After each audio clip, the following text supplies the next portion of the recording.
तो आइए आज पढ़ते हैं अर्थालंकार। ठीक, शब्दालंकार हो गया। तो अर्थालंकार में जो पहला अलंकार है वो है उपमा अलंकार।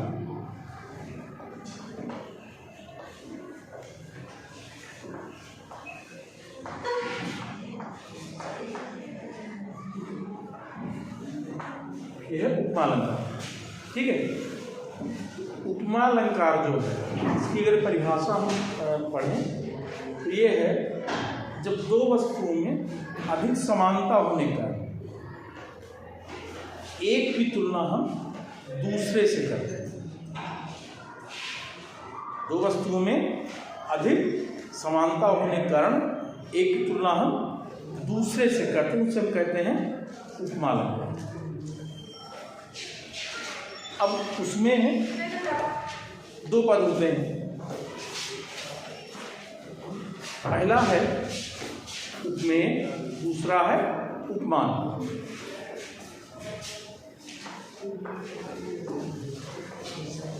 उपमेय और उपमान।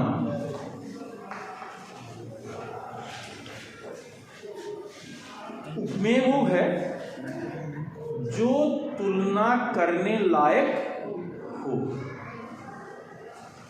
इसमें कोई आकर्षण है। उपमान वो है जिससे हम कर रहे हैं, जिसके उसकी समानता हो रही है, उसे हम उपमान कहते हैं।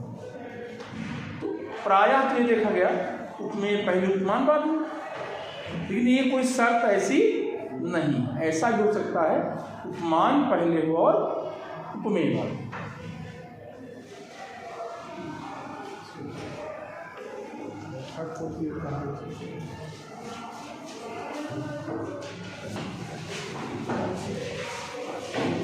तो ये कोई शर्त नहीं है कि कौन पहले होगा। उपमेय भी पहले हो सकता है और उपमान भी पहले हो सकता है। तो दो बातों में ना, एक तो दो वस्तुओं में तुलना, उपमा अलंकार माने दो वस्तुओं में तुलना, दोनों समानता, हम तुलना कर रहे हैं। तो जिसकी तुलना करने से कहते हैं उपमेय और जिससे करते उसे कहते हैं उपमा अलंकार। अब आते हैं इसे पहचानें कैसे कि उपमा अलंकार है ना। तो यहाँ पे कुछ वाचिक शब्द आते हैं, जो भाषा बोलूँ व्याकरणिक भाषा, ठीक है, वाचिक शब्द जिनसे हम उन्हें पहचानते हैं। तो वो शब्द कौन से हैं? साइज, ईव, सोम,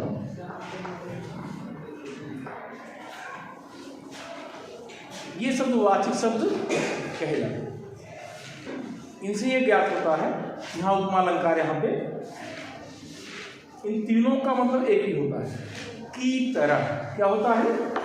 की तरह।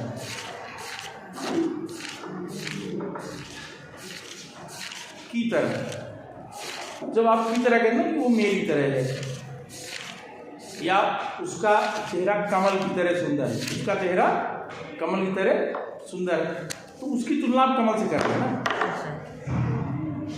तो हम उपमा हो गए। उदाहरण देख लेते हैं।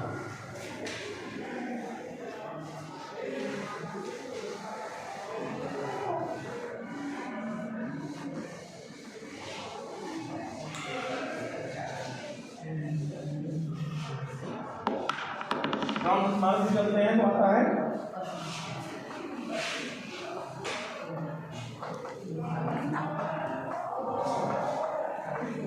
भरत सरिस को राम सनेही।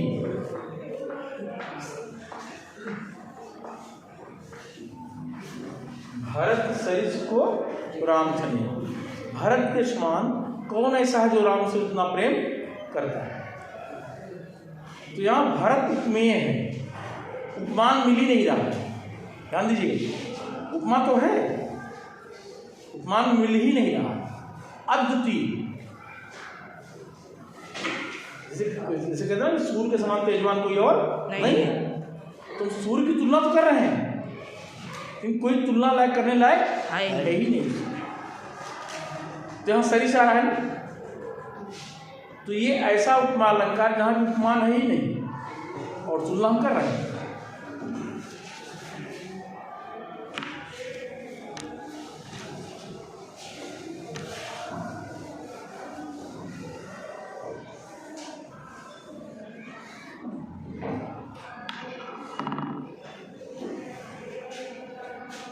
उसके बाद और उदाहरण अगर देखते हैं, यू आता है और वहां पे रामचंद्र का उदाहरण आता है, जस वीरन चिरच सी समारी तस श्यामल बर रचो बिहारी।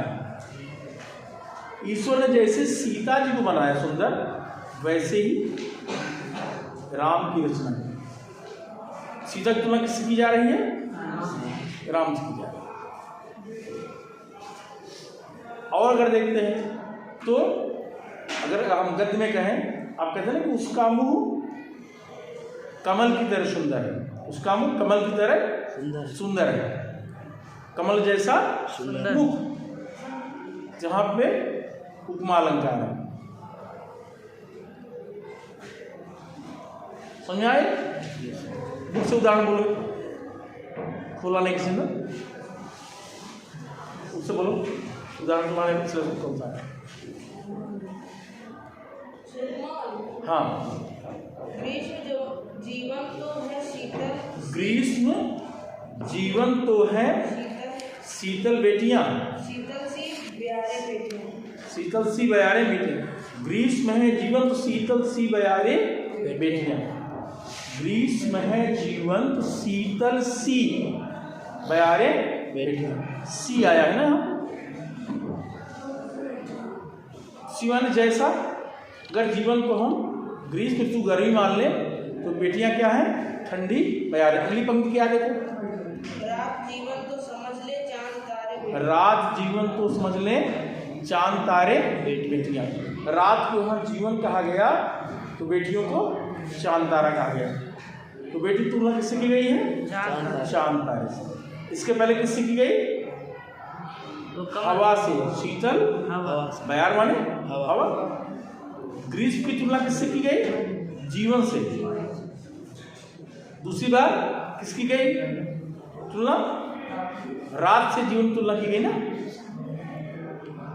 तो चार चीजें आ गई, चांद तारे, चांद तारे बेटियां। चांद तारे क्या हो गया? उपमान हो गया, और बेटियां हो गई उपमेय ना, क्योंकि हम किसको दिया जा रहा है?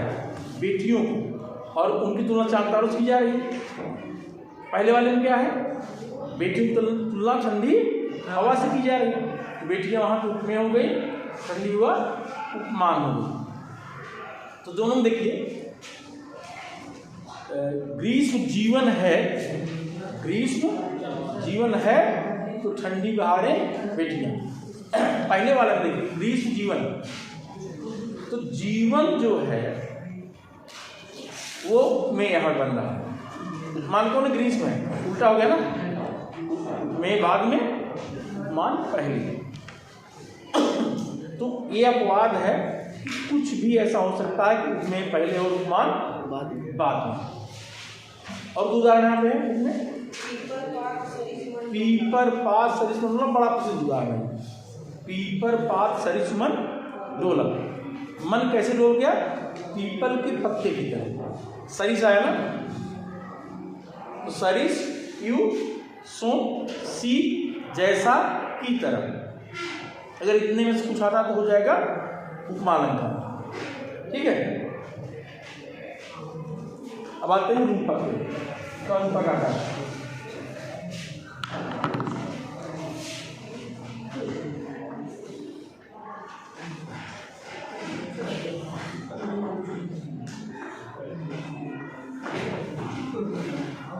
वस्तुतः रूपक और उपमा अलंकार दोनों एक ही है, तो अलग अलग क्यों पढ़ाई जाती है?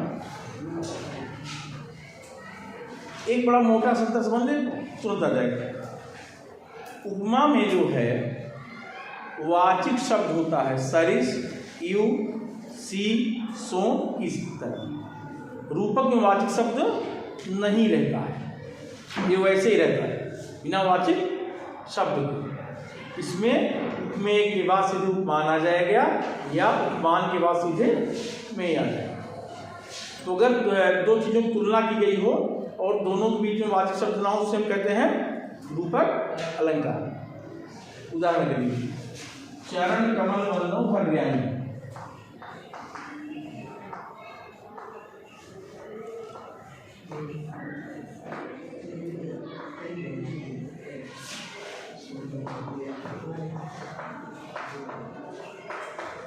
चरण कमल वल्लभ हरियाणी। मैं हरि के कमलवत चरणों की वंदना करता, मैं हरि के कमलवत चरणों की वंदना करता।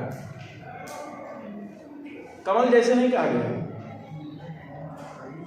अगर विग्रह करेंगे, इसका व्याख्या करेंगे तो ऐसे मतलब चरण रूपी कमल, चरण रूपी मतलब रूपी लिखा जाएगा, जैसे नहीं।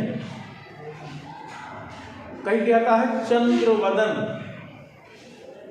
चंद्र वदन, तो चंद्र वदन आप बोलते हैं तो इसके बीच में कोई भी वाचक शब्द नहीं आया।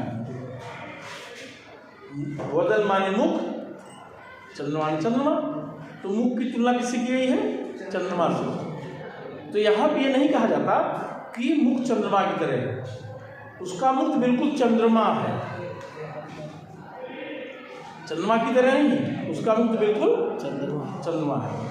समानता होने के कारण उपमेय को उपमान बता दिया जाता है, उपमेय को उपमान ही बता दिया जाता है। और उपमा में क्या था? उपमेय को उपमान जैसा बताया जाता है, और यहाँ पे उपमेय को उपमान ही बता दिया जाता है। इस तरह ये रूपक हो गया। समझ नहीं बात होगा रिवीजन में? आगे बढ़े।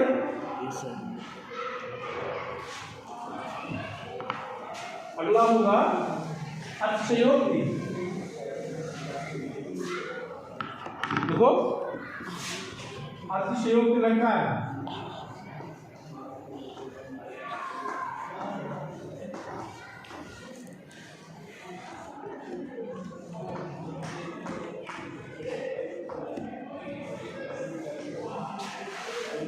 अतिशयोक्ति में अतिशय उक्ति शब्द है, वो ज़्यादा बोल जाना, बढ़ा चढ़ा के वर्णन करना, जरूरत से ज़्यादा बढ़ा चढ़ा के वर्णन करना जो वास्तव में है नहीं। किसी चीज का वर्णन उसकी जो वास्तविक स्थिति उससे ज़्यादा कर देना। हनुमान की पूंछ में लगन न पाई आग, सगरी लंका जल गई गए निशाचर भाग। हनुमान जी पूंछ में आग लगने भी नहीं पाई थी, लंका जल गई, निशाचर भाग गए। अब बिना आग लगे तो आग पकड़ेगी नहीं, ऐसा हो सकता है क्या? पहले हनुमान जी पूंछ में कपड़ा लपेटा गया, फिर तेल डाला गया, फिर आग लगाई गई, फिर वो टहले नगर में जगह जगह आग पकड़ा दी, लंका जल गई सर। लेकिन यहाँ कहा गया कि लगन न पाई आग लगी नहीं थी, लंका जल गई। तो यहाँ पे अतिशयोक्ति अलंकार है। दूसरा उदाहरण है सबसे अच्छा, रणवीर चौकड़ी भर भर कर चेतक बन गया निराला था, राणा प्रताप के घोड़ से पड़ गया हवा का पाला था, गिरता न कभी अरिमस्तक पर। राणा प्रताप का कोड़ा था, गिरता न कभी चेतक तन पर, राणा प्रताप का कोड़ा था, वो दौड़ रहा अरिमस्तक पर, आसमान पर घोड़ा था। तनिक हवा से बाग हिली, बाग माने लगाम, लेकर सवार उड़ जाता था। घोड़ा उड़ सकता है क्या? नहीं हो सकता। तनिक हवा से बाग हिली, लेकर सवार उड़ जाता था। राणा की पुतली फिरी नहीं, तब तक चेतक मुड़ जाता था। तो जितनी चीजें हो रही हैं ये सब इम्पॉसिबल हो रही है। पहले आदमी इशारा के तब घोड़ा मुड़ेगा ना, तो पहले मुड़ जा रहा है। एक बार भी कोड़े से मार नहीं रहे उसको, बिना कोड़ा गिरे सारा एक्शन करा। यहाँ भी अतिशयोक्ति है। तो जब आवश्यकता से अधिक बढ़ा चढ़ा वर्णन किया जाए तो वहाँ पे अशोक्त अलंकार होता है।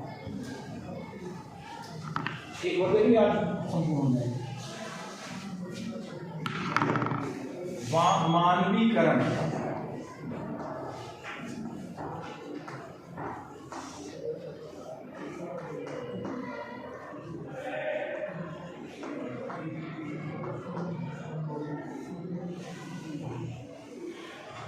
जहां पे प्राकृतिक तत्वों का मानवीकरण कर दिया जाए, परेशानी के उन्हें मनुष्य के रूप में चित्रित किया जाए। पेड़ को, नदी को, पहाड़ को, घास को, तारों को, सूर्य को, चंद्रमा को, जहां पे मनुष्य बता करके वर्णन किया जाए। चार चंद्र की चंचल किरणें खेल रही हैं जल थल में, धवल चांदनी बिछी हुई है और अंबर तल में। यहाँ तक अनुप्रास है। फिर है बिखेर देती वसुंधरा मोती सबके सोने पर, रवि बटोर लेता है उसको सदा सवेरा होने पर। वसुंधरा सबके सोने पर मोती बिखेर देती है। मोती कौन बिखेरेगा? कोई जिंदा इंसान बिखेरेगा ना, धरती थोड़ी बिखेरेगी। लेकिन यहाँ धरती को कहा गया, धरती को यहाँ क्या मान लिया गया? मनुष्य मान लिया गया, ह्यूमन नहीं मान लिया। रवि बटोर लेता है उसको सदा सवेरा होने पर, और सूर्य उसको सवेरा होने पर सारी मोतियों को बटोर लेता है। उसके कणों को सूर्य क्या करता है? सोख लेता है। लेकिन कहा गया कि उसे बटोर लेता है, उस नहीं मोती के कण हैं और उन्हें सूर्य बटोर लेता है। तो चंद्रमा का पर्सनिफिकेशन हुआ और सूर्य का पर्सनिफिकेशन हुआ, धरती का पर्सनिफिकेशन हुआ। और विराम दायनी अपनी संध्या को दे जाता है। सूर्य किसे दे जाता है? संध्या को। शाम को फिर रोज पड़ जाती है ना, सूर्य ने बटोरा उसको और संध्या को दिया। संध्या को दिया उसकी विराम दायनी, आराम देने वाली। भाई अब मैं आ रही हूँ, आप अपना जाओ आराम करो, मैं आपका काम करूँगा। जब संध्या कोई वहाँ पे ह्यूमन बीइंग है नहीं, तो सूर्य का पर्सनिफिकेशन हो गया, धरती का पर्सनिफिकेशन हो गया मानवीकरण, और संध्या का हो गया। इसे हम कहते हैं मानवीकरण अलंकार। ठीक, रिवीजन हो गया ना? घर पे एक बार फिर से पढ़ लेना, रिवाइज हो जाएगा।